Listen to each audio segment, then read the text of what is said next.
24 mai. 2 Samuel, chapitre 4, verset 1 à chapitre 6, verset 23. Lorsqu'Isbosheth, fils de Saül, apprit qu'Abner était mort à Hébron, il en fut consterné et la peur s'empara de tout Israël. Parmi ceux qui étaient sous ses ordres, il y avait deux chefs des bandes appelés Baana et Rekab. Ils étaient fils de Rimnon des Béroth, des Benjaminites, car Béroth faisait partie des Benjamins, bien que, depuis lors, ses habitants se soient réfugiés à Gittim, où les descendants habitent encore aujourd'hui. Or, Jonathan, le fils de Saül, avait un fils qui était infirme des 12 pieds. En effet, il avait 5 ans au moment de la bataille de Gisèle.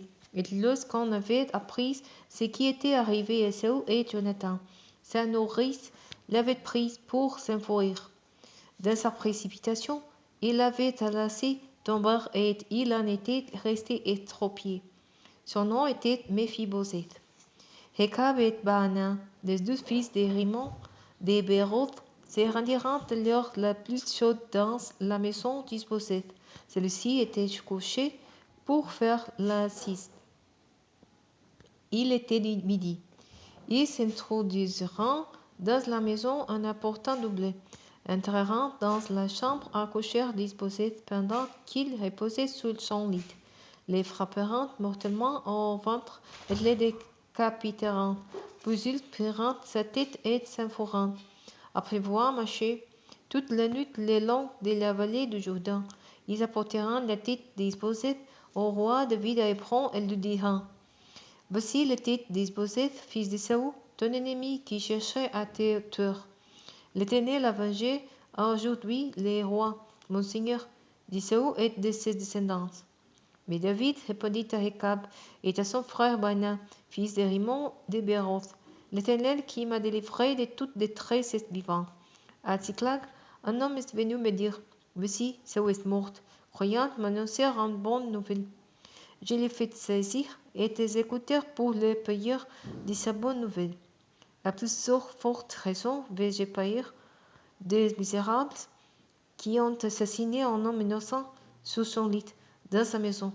Oui, je vous demanderai compte du meurtre que vous avez commis, et je vous ferai disparaître de la surface de la terre. Là-dessus, David donna un ordre à ses hommes qui les tourent. Ensuite, ils leur trancheront les mains et les pieds qu'ils suspendiront au bord de l'étang d'Hébron. Ils priront la tête d'Isbosheth et l'enterrèrent dans le tombeau d'Abner à Hébron. Dans cette sentence de toutes les tribus d'Israël virent auprès de David à Hébron et lui dirent: Nous voici. Nous sommes de ta race et de ton sang. Autrefois déjà, du temps où Saül était notre roi, c'est toi qui dirigeais les expéditions militaires d'Israël. Ô l'Éternel t'a promis que tu serais le berger d'Israël, son peuple, et que tu en deviendrais le chef. Ainsi tous les responsables d'Israël virent trouver les rois à Hébron. Là, le roi David conclut une alliance avec eux devant l'Éternel, et ils lui conféreront l'onction pour le faire roi d'Israël. David était âgé de 30 ans à son avènement, et son règne dura 40 ans. Il régna 7 ans et 6 mois sur Juda et Hébron, et il régna 33 ans sur tout Israël et Juda à Jérusalem. Le roi marcha avec ses hommes sur Jérusalem pour combattre les Jébusiens qui habitaient la région. Ceux-ci déclarèrent à David: Tu n'entreras pas ici. Même des aveugles et des boiteuses te repousseront. C'était une manière de dire: David n'entrera pas dans la ville. Mais David s'empara de la forteresse de Sion, qu'on appelait la cité de David. Ce jour-là, David avait déclaré à ses hommes: Celui qui veut battre les Jébusiens n'a qu'à grimper par les canaux souterrains pour les atteindre. Quant à ces boiteuses et ces aveugles, je les déteste. C'est de là que vient les dictons. Les aveugles et les boiteuses n'entreront n'entreront pas dans ma maison. David s'installa dans la forteresse qu'il appela la cité de la vie. Il fit des constructions tout autour, depuis les terrasses aménagées pour les sculptures jusqu'à vers l'intérieur. David devenait de plus en plus puissant, et l'Éternel, le Dieu des armées célestes, était avec lui. Hiram, le roi de Tyr, envoya une délégation à David, en lui faisant livrer du bois, des cèdres et en lui envoyant des carpentiers et des stelleurs de pierres qui lui construisiront un palais. David reconnut lorsque l'Éternel le confirmait comme roi sur le ciel et qu'il donnait de l'éclat à son règne à cause d'Israël son peuple. Après son départ d'Hébron et son installation à Jérusalem, David épousa encore d'autres femmes des premiers et des seconds rangs, dont il eut des fils et des filles. Voici les noms de son enfants nés à Jérusalem: Samuel, Sobab, Nathan, Salomon, Ibar, Elisua, Nepheg, Yapia, Elisama, Eliada et Eliphelet. Lorsque les Philistins apprirent que David avait été établi roi d'Israël par l'onction, ils se mirent tous en campagne à sa recherche. David en fut informé et se retira dans les refuges fortifiés. Les Philistins arrivèrent et se déploierent dans la vallée des Réphaïm. David consulta l'Éternel et lui demanda: D'où j'ai attaqué les Philistins? Mais donneras-tu la victoire sur eux? L'Éternel répondit à David: Attaque-les, car j'étais sûr que je te donnerai la victoire sur les Philistins. David se rendit donc jusqu'à Baal-Pérazim et les battit là. Puis il déclara: Comme les os rompant en digue, l'Éternel a fait une brèche devant moi dans les rangs de mes ennemis. C'est pourquoi on a donné à ces lieux le nom de Baal-Pérazim, le maître des brèches. Les Philistins abandonneront leurs idoles sur place, et David et ses gens les emporteront. Les Philistins revirent à l'attaque et se déploieront de nouveau dans la vallée des Éphraïm.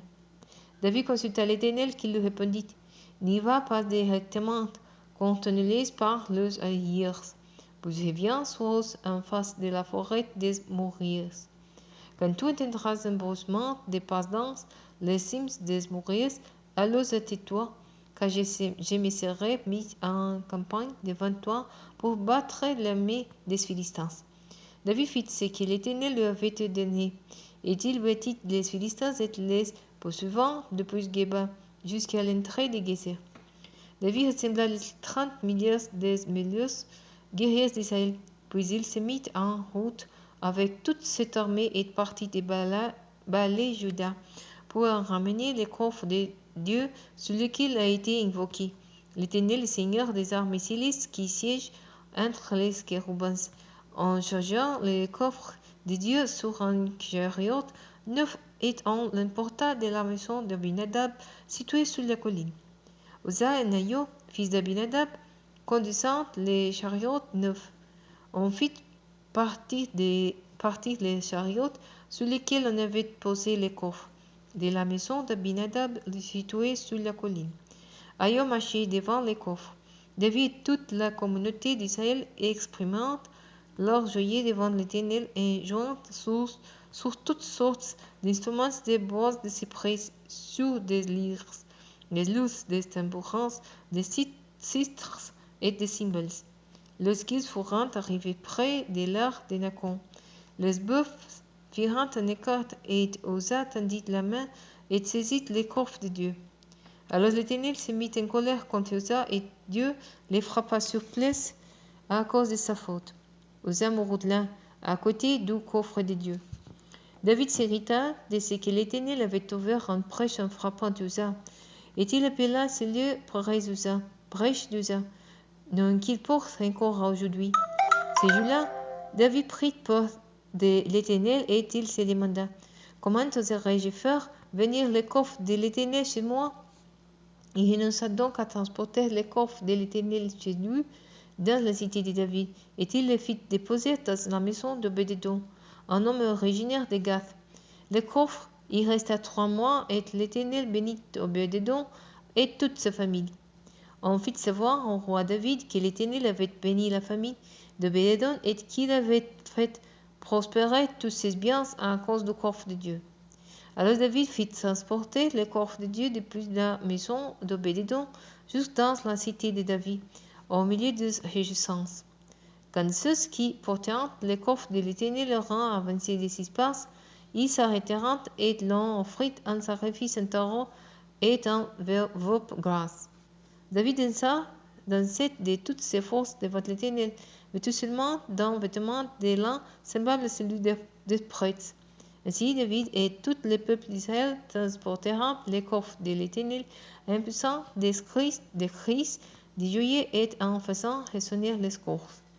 Lorsque le corps d'Israël arriva dans la cité de David, Michal, la fille de Saül, regardait par la fenêtre. Et vit le roi David sautèrent à danser devant l'Éternel. Alors elle conçut du mépris pour lui dans son cœur. On amena le coffre de l'Éternel et on le déposa au milieu de la tente que David avait fait dresser pour lui. David offrit des holocaustes et des sacrifices de communion devant l'Éternel. Quand David eut achevé d'offrir ces sacrifices, il bénit le peuple au nom de l'Éternel, le Seigneur des armées célestes.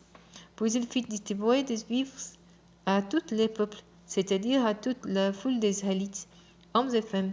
Chacun reçut un miché de pain, une portion de viande rôtie et d'une masse de raisins secs.